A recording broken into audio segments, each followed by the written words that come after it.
Incarnation third graders. I pray that your family is staying healthy and safe as we begin week 5 of our distant learning. This week we're going to read a reading story called The Journey, Story of Migration. So we're going to start off with some vocabulary word warm-ups. So turn your books to page 234 and follow along with me. And it is nice to follow along with me as we're going to read about half of the reading story, and I would like you to either be reading out loud with me or just using your finger to follow along. Let's start with word number 1. The word is migrate. Go ahead and say that. Migrate. These butterflies fly far away when they migrate or move from place to place. The word migrate means animals that move from a different place at a particular time of year. So we're going to read about 2 different animals that migrate in this story. Number 2, survival. This bluebird flies south for the winter for its survival, or to stay alive. And there's the clue right in the sentence there, to stay alive. Survival means to continue to live. Number 3, plenty. Some animals don't migrate in the winter if they have saved plenty of food. Plenty means you have enough or more than enough. So one of the reasons animals might migrate is to find food. And if they have plenty of food, then there's no reason for them to migrate. They stay right where they are. Number 4, frightening. It is frightening or scary for penguins when leopard seals come nearby. Frightening means scary. So of course the penguins would be a little frightened if the leopard seal is there, as they might be thinking that's a delicious dinner. Number 5, accidents.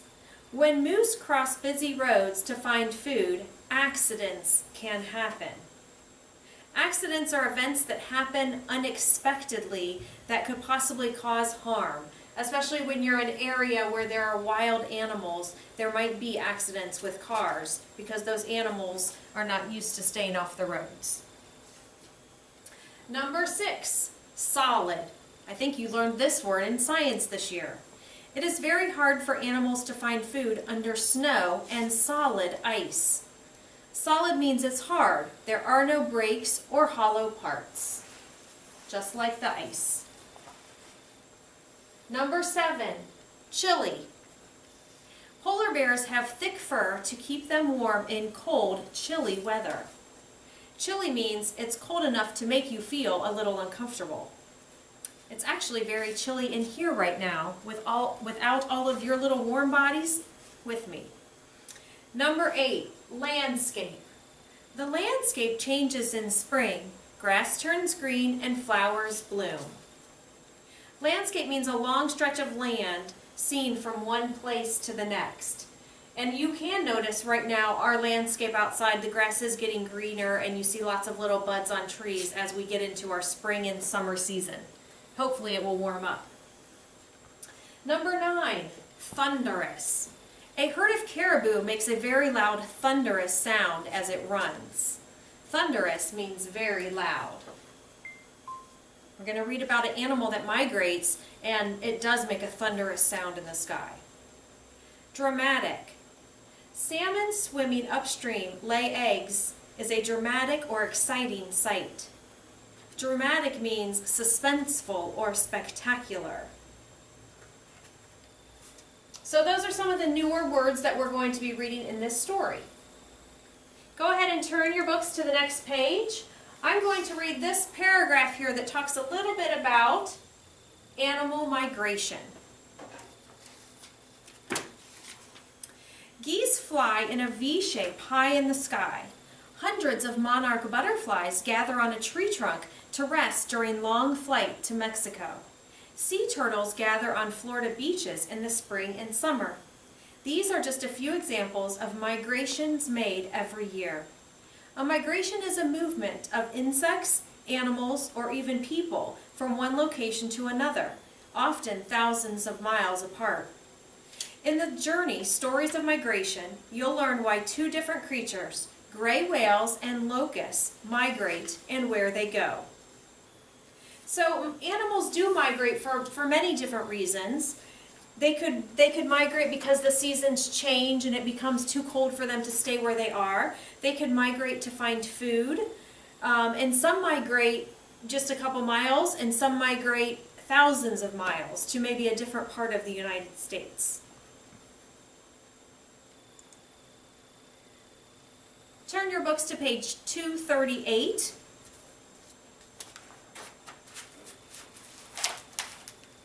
This story is considered an informational text.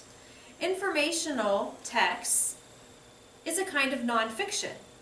It tells facts about a particular subject. And as we read this, I would like you to pay attention to the many facts about the real animals in this story. So everything in this story is true and real. And this story also includes some topic headings which help us understand the different facts in the story. So here it says, informational text gives you facts and information about a topic as you read. You're going to look for headings that tell about the content, how the ideas and information are organized, and graphics such as maps to help you explain the topic. The author is Cynthia Rylant. You might have seen other stories by Cynthia Rylant. What advice does an award-winning famous author like Cynthia Rylant have for young writers? Go out and play. Playing is still the greatest training you have, I think, for being a writer, says Rylant. It helps you love life, it helps you relax, and it helps you cook up interesting stuff in your head. She is the author of The Blue Hill Meadows and many other books. I think that last statement was really good. Go out and play. It helps you think of many ideas in your head. You have plenty of time to get out and play right now. As we look at this story, I would like you to look at page 239. There is no picture here on my book, but on your book it should have a picture of a whale. And as you read this story, I'd like to set a purpose just from that picture. The title says Stories, Journey of Migration, and there's a picture of a blue whale. So I'm thinking in my head I might be reading about a blue whale, and why would a whale migrate? What is the reason for their migration? Is it because of the season? Is it because of food? Is it to find other members of their family? Let's go ahead and read this story to find out that answer. First, though, we're going to start with this. We're going to start with the animal, the locust, and we're going to learn a little bit about why they migrate, and then it will get into the whale. We're on page 240 now. Go ahead and follow along as I read the story. Most creatures live their lives in places where they are born. The tiny mouse runs in the fields where his mother ran. The gray squirrel lives in the same tall trees all her life. The cow stays on the farm. But there are some creatures who do not stay where they are born, who cannot stay. These are the creatures who migrate. There's that vocabulary word, migrate. Their lives will be spent moving from one place to another. Some will migrate to survive. Some will migrate to create a new life. All will be remarkable. Here are the stories of two of these remarkable travelers, so different from each other, but so alike in one profound way. They each must move. We're going to start with the locusts. We're going to read this part together, and then you'll be able to do your own predicting with the whale. I didn't even know that locusts actually migrated before I read this story, so I think that it's very interesting. I'm starting on page 241. There are few migrations as dramatic and frightening as when the desert locusts are moving across America, or across Africa. These insects are actually young grasshoppers, and grasshoppers usually do not travel. But sometimes too many grasshopper eggs are laid in one small area, and when the grasshoppers are born, there isn't enough food. The grasshoppers now have only one choice for survival: to migrate in search for vegetation. As we move to the next page, I would like you to listen to that word vegetation. We're going to read a little bit about more about it. I want you to ask yourself, what is vegetation? Here I am on page 242. And so these grasshoppers will begin changing. Their bodies will turn from light green to dark yellow or red. Their antennae will grow short rather than long. And when they rise up to fly together by the billions, they will be grasshoppers no more. They will be locusts. A cloud of desert locusts in the sky is an unbelievable sight. There are many locusts that they block out. There are so many locusts that they block out the sun. It seems like night. And in the sudden darkness, there is a terrible thunderous noise. It is the noise of a billion wings. What happens next is even more incredible.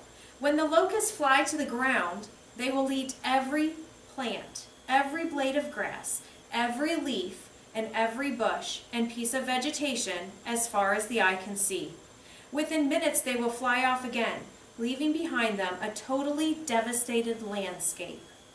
And though locusts do not willfully hurt people, they want to eat only gardens, trees, bushes, grass.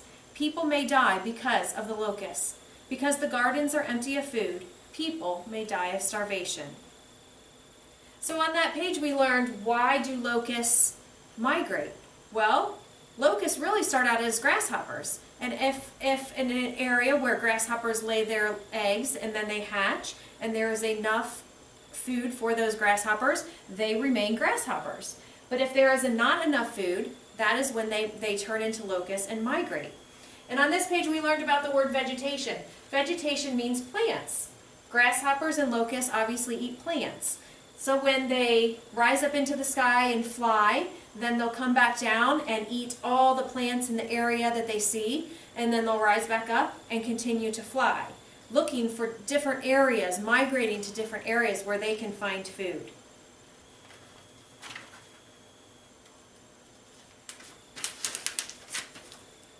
Please turn to the next page. We are now on page 244. Desert locusts can also cause accidents. Locusts fly very high, as high as 2 miles up in the sky, and this can make difficult flying for planes that have to move through the locust cloud. The swarms can also interfere with trains, and millions of crushed locusts on a highway can make cars slip and slide. So there is some, that page talked a little bit about the dangers of when this locust swarm is out flying. Obviously, if they're high enough, they're going to be just a distraction to airplanes, because all of them together would create a dark cloud that would make it hard for airplanes to see. And also, as they may fall down and die, their wings get on the road and could cause slippery grounds for cars. There are many stories in history about the terrible devastation of locust plagues. It is written that in ancient times, one locust swarm covered 2,000 square miles. The swarms today are not nearly as large as that, but they can still be quite big, often as much as 100 square miles. Imagine so many insects in the sky. Now we have years where the locusts come out in the spring and the fall, but probably not to the extent that they had in the ancient times. And you can see that there is a huge cloud of locusts here, and they're trying to bat it away with maybe a stick or a drum to scare it off, but there's just too many locusts in the sky. So those ways of trying to get rid of the swarm just wouldn't really be effective.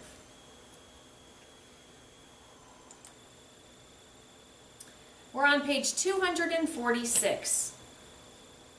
As the locusts migrate in search of food, they ride the winds from one area of rainfall to the next.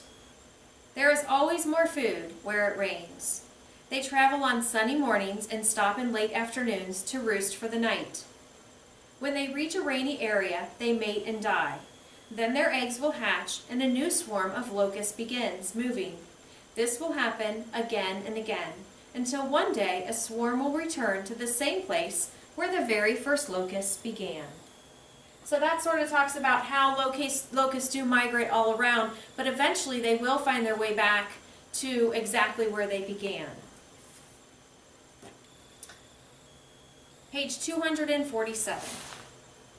And if the eggs laid are not too many, and if there is plenty of food, when the eggs hatch, there will be no locust swarms for a while, only pale green grasshoppers moving quietly about.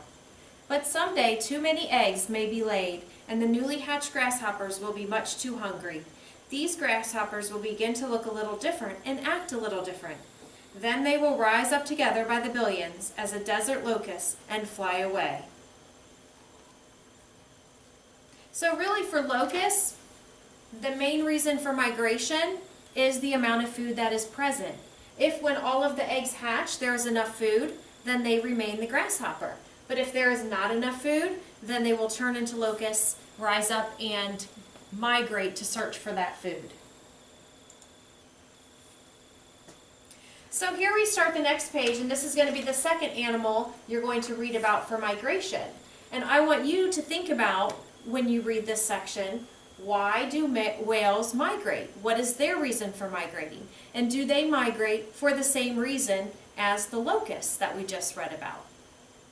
So you are going to go ahead and finish this page, and then you can work on the reading workbook page that goes along with this story. Happy reading!